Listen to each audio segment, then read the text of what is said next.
Cześć! Właśnie jesteśmy w Kiba Parku w Tokio.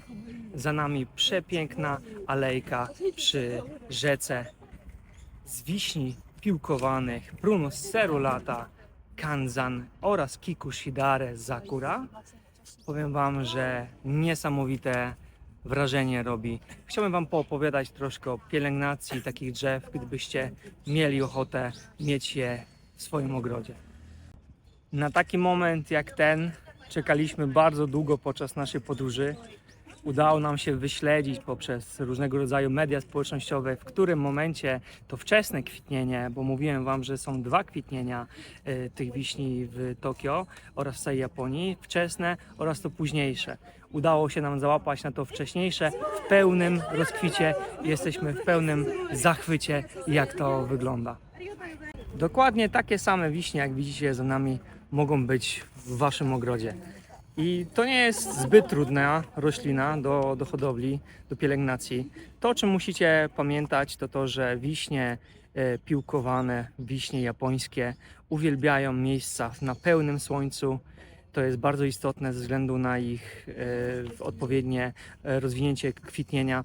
To, co jest również bardzo istotne, a wiem, że często popełniacie taki błąd, ponieważ od strony ulic, w momencie kiedy jest zima i wysypujemy sól, żeby dbać o nasze drogi i przejścia, te wiśnie cierpią najbardziej. Dlatego jeśli zamierzacie je posadzić w takich miejscach, pamiętajcie o tym, żeby krawężniki do nich robić stosunkowo wysokie, tak żeby ta sól razem z stopniejącym śniegiem nie dostawała się pod ich korzenie.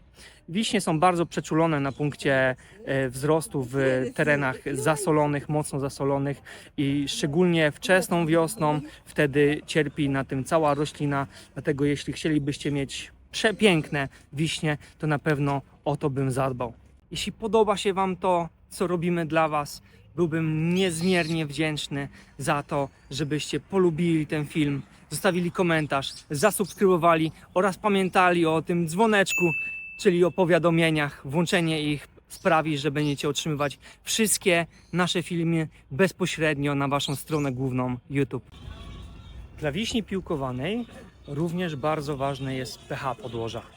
Pamiętajcie o tym, żeby to pH znajdowało się między obojętnym w stronę zasadowego, ponieważ ma to duży wpływ na ukwitnienie tych roślin w czasie szczytu sezonu. Dlaczego bardzo lubię wiśnię japońską, zwłaszcza w naszym klimacie? Dlatego, że bardzo często mamy do czynienia u nas z piaskami, ziemiami bardzo przepuszczalnymi, w których znajduje się mała ilość wody. Wiśnia kocha rosnąć na takich miejscach, dlatego szczególnie Wam ją polecam. To, co bym radził Wam, to to, żeby w takich miejscach dościółkować ją, ale z pamięcią o tym, że wymaga ona ziemi zasadowej oraz obojętnej, czyli najlepiej, żeby to nie była kora sosnowa, ponieważ ona dokwasza nam glebę, a wtedy musielibyście wykonać zabiegi pielęgnacyjne co roku w celu utrzymania pH zasadowego. Kochani, pamiętajcie, żeby palikować te drzewa, jest to bardzo wskazane, szczególnie jeśli macie duże wichry. A propos wichrów, jeśli chcielibyście utrzymać bardzo długo to kwitnienie, tak żeby ono się nagromadziło, tak jak widzicie tutaj, bardzo istotnym jest, żeby te drzewa sadzić w zasłonach, w pewnego rodzaju odcięciu od wiatrów, nie na pełnym wichrze, tak żeby one były delikatnie schowane. Wtedy będziecie mogli z tych drzew mieć jak najwięcej pozytywnej energii w nowy sezon wiosenny.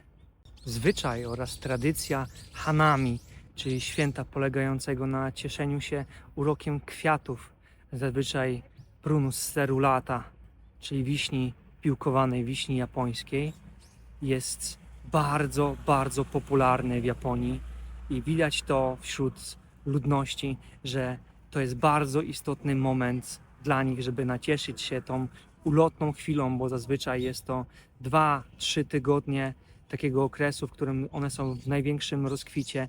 Jest to relacjonowane przez media, te japońskie, jak i na całym świecie, ale przede wszystkim ma to bardzo głębokie korzenie w tradycji oraz historii japońskiej, bowiem widać to już na ikonografii z X oraz IX wieku.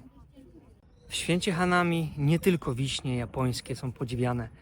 Bardzo popularnym również za czasów starożytnych było podziwianie moreli japońskiej, która kolorem swoim jest bardziej przypominająca fuksję, bardziej intensywna, ale również przepiękne. Jeśli chcielibyście jakieś sprawdzone kompozycje, jak te właśnie wiśnie wkomponować w wasz ogród, który już istnieje, bądź będzie istniał za chwilę, mogę wam zdradzić kilka fajnych tipów. Przede wszystkim należy pamiętać o tym, że wiśnie te bardzo krótko oraz bardzo wcześnie zakwitają. W naszym klimacie zazwyczaj jest to końcówka marca, początek kwietnia. To, co byłoby bardzo istotne, to to, żeby użyć krzewy zimozielone, które będą tłem dla naszych roślin. Im więcej ich, tym będzie lepiej, będą lepiej się komponowały kolorystycznie i ładnie odbijały nam. Drugą radą, którą mogę wam przekazać, jest to, żeby ilość tych wiśni była ściśle skorelowana z tym, jaką odmianę wybierzecie.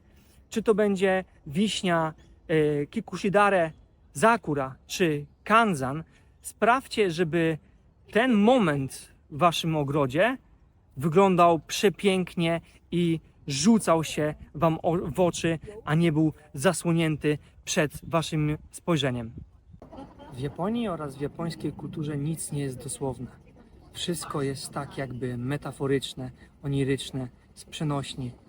To, co widzicie, czyli nasadzone przepiękne drzewa sakury, czyli Prunus cerulata, Kanzan i Kikushidare Zakura, mają przedstawiać pewne odrodzenie, harmonię między narodzinami oraz śmiercią, między pięknem oraz przemocą.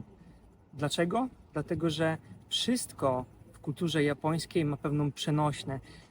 To, że one tak szybko się pojawiają i znikają, właśnie przedstawia narodzenie wiosny oraz śmierć, ponieważ mamy nigdy niekończące się koło. Słynny socjolog oraz psycholog zajmujący się badaniem różnic między cywilizacją Zachodu oraz cywilizacją Wschodu, to, co nakreślił jako najistotniejszą różnicę, to to, że wychowanie oraz sposób życia między cywilizacjami zachodnimi a wschodnimi jest znaczący. Od samego małego Japończycy są uczeni, że nie to, co widzisz, jest istotne, a to, co ukryte. Więc jeśli chcielibyście mieć w swoich ogrodach taką atmosferę, która przypomina tą japońską, tą dalekowschodnią, orientalną, też musicie to wziąć pod uwagę, ponieważ tutaj symbolika oraz znaczenie metaforyczne jest dużo istotniejsze niż to, co widzimy gołym okiem.